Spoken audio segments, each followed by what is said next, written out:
Hi, this is Chippy from umpcportal.com, and I've just received the Viliv S10 from Viliv, and in this video we're going to go and spend about 10 minutes to unbox it, go around the device, and I'll tell you a bit about the device. It's a 10-inch convertible multi-touch tablet UMPC netvertible pad type thing. It's actually more close to a convertible tablet PC than anything else, so we'll call it a convertible tablet for the time being. But I'm going to open it up now, and well, let's bring the camera in first so you can see what's going on. Okay, let's try and get into the packaging here. I'll tell you a bit about the device while I'm trying to get into it. This is a 10-inch resistive multi-touch convertible tablet based on, and I can see immediately this isn't retail packaging, so we haven't got retail packaging here. The device isn't actually available in retail yet, so they're just finalising packaging and contents and stuff like that. But we do have a bunch of stuff here that we'll have to go through. Looks like we've got a power supply,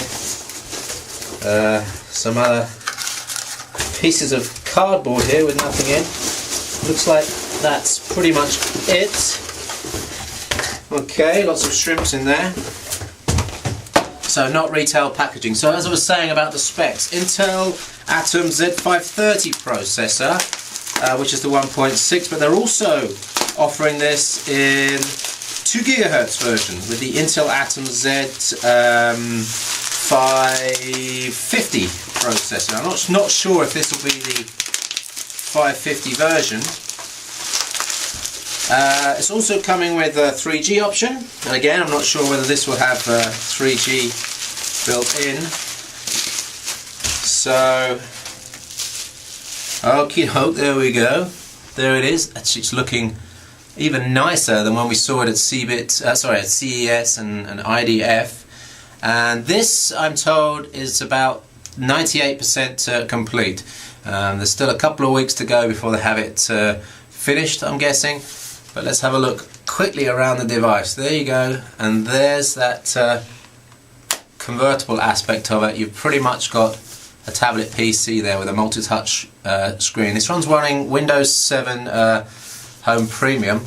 But let's take a quick look around the device first. So from the left hand side, USB. This is a mini USB port which uses Viliv's interesting file transfer software. You basically put a USB cable in here to another PC. It fires up some software on each PC that allows you to do file transfer in a very, very quick way. Another USB 2 port then. We have here underneath a collapsible stylus. Moving around to the front, there's the SD card slot. It's very thin across the front, so there's actually nothing there. Looking extremely slim, it's really nice. And then on the left hand side here we have, that's a headphone out, might be a headset port. And then we have this multi-IO port, which is Viliv's port that gives you analog video out, VGA, S-video, composite and component, I believe.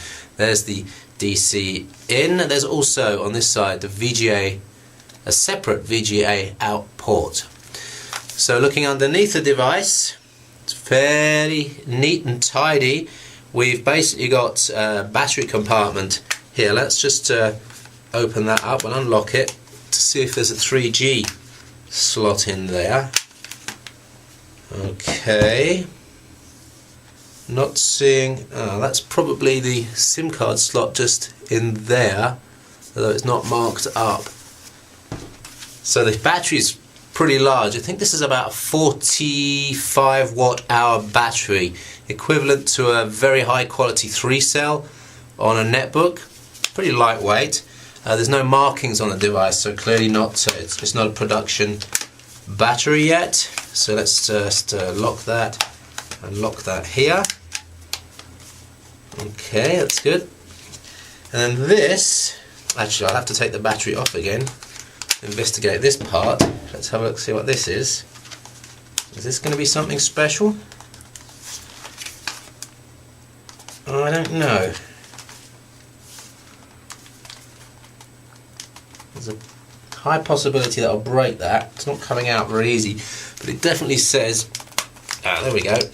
There you go. Access to hard drive. Now that I think is an SSD in this. It comes with 3264 or 128, and that's a ZIF connector there. So if you're thinking of any sort of upgrades, that's where you'll be doing the upgrades from. Now, of course, I had great fun trying to get this back in without damaging it. In fact, I might actually leave it off. No, we're okay. Right, popping that all together again. Let's open up the device, and there you have a very neat looking 10-inch device.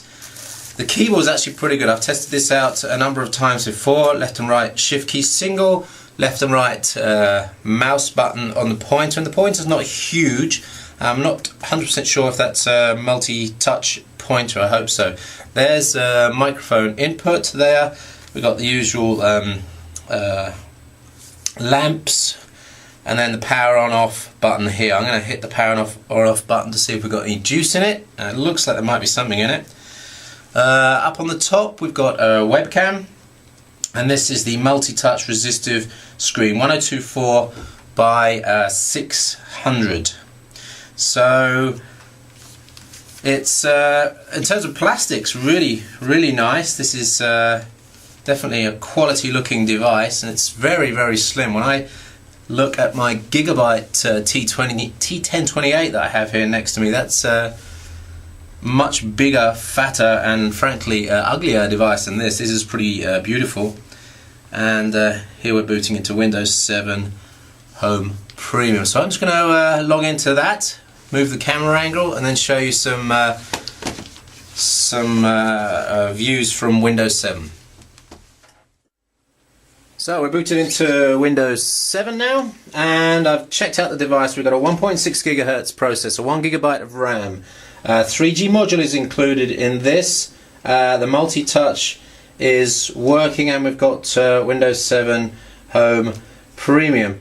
So I've set it up on the Wi-Fi already, and we can go to Explorer. I can do a quick demo maybe of the pinch to zoom on the website. Let's go back to normal size, and then we can do a quick pinch and zoom out like that, and a pinch to zoom back in again like that. The responsiveness of this is not that good. So there's absolutely no physical aspect to the touch. If you know what I mean by physical, for example, the iPhone, it responds exactly to when you the moment you touch it, whereas this is taking its time to recalculate and to re-render the web page. So considering that you could do this actually on the multi-touch pad as well, I believe, trying to work out whether you'd use this for web browsing. Probably not. So let's go to Paint. We have Paint installed here, and I can quickly demo the where's Paint?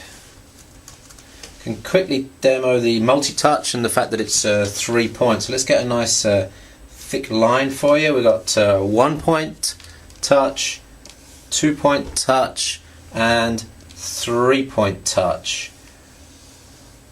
There you go. So let's clear that again.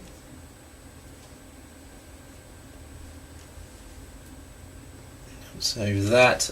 1 touch, 2 touch, and 3 touch.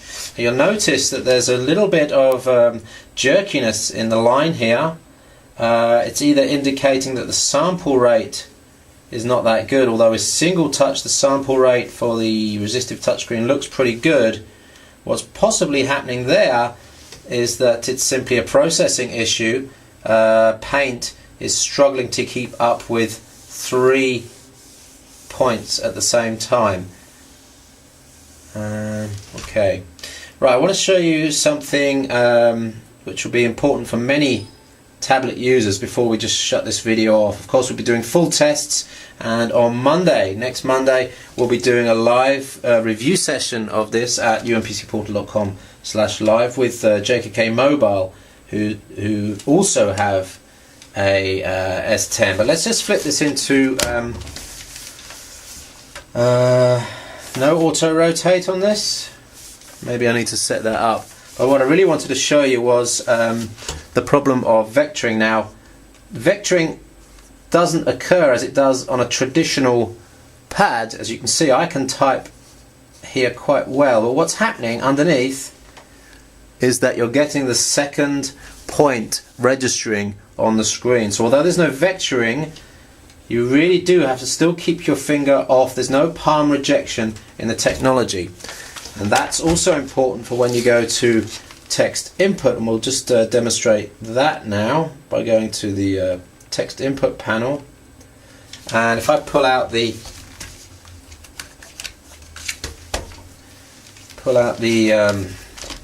stylus, we try and write something. Right, let's try and write in there. We're not getting anything registering at all in there at all. What's happening is it's registering. In fact, if I was to put the paint application down there, you'd probably see it register. Yeah, it's registering in the paint application because I'm resting my thumb, my finger on the device. Now if I go to the side,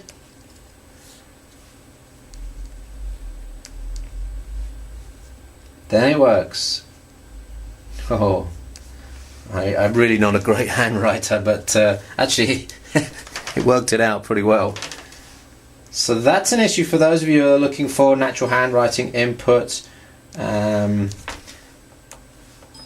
for finger touch usage on the screen. It's going to be a little bit difficult in there.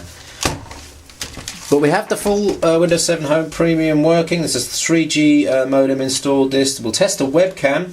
The keyboard I've already tested, and in fact what was really interesting to test out was the multi-touch keyboard. So if we put that down here, what I can do here is type, this is a test of the multi-touch keyboard, and two typing errors on that. So given a scenario where you only have the screen like this, that's actually a nice solution there. So that's working pretty well. So anyway, let's close off this video here. So this is the Viliv S10, 1.6 GHz on the Intel Menlo platform, multi-touch screen. It's a 1366 by 768, so it's a quite a high resolution screen. We've got the convertible feature there, 1.2 kilograms. It actually feels a little bit lighter than that. I wouldn't be surprised if it's less than 1.2 kilograms.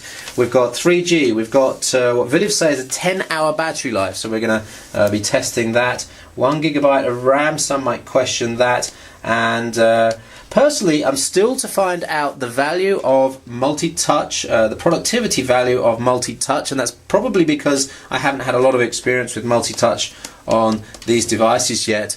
And I'll actually be taking some time to learn about the gestures, the multi-touch gestures, and to try and apply that and learn it as we go along. But looking good, Viliv S10. My name's Chippy from umpcportal.com. Join us again soon on the website where we'll have a full review of this coming up. Thanks for watching.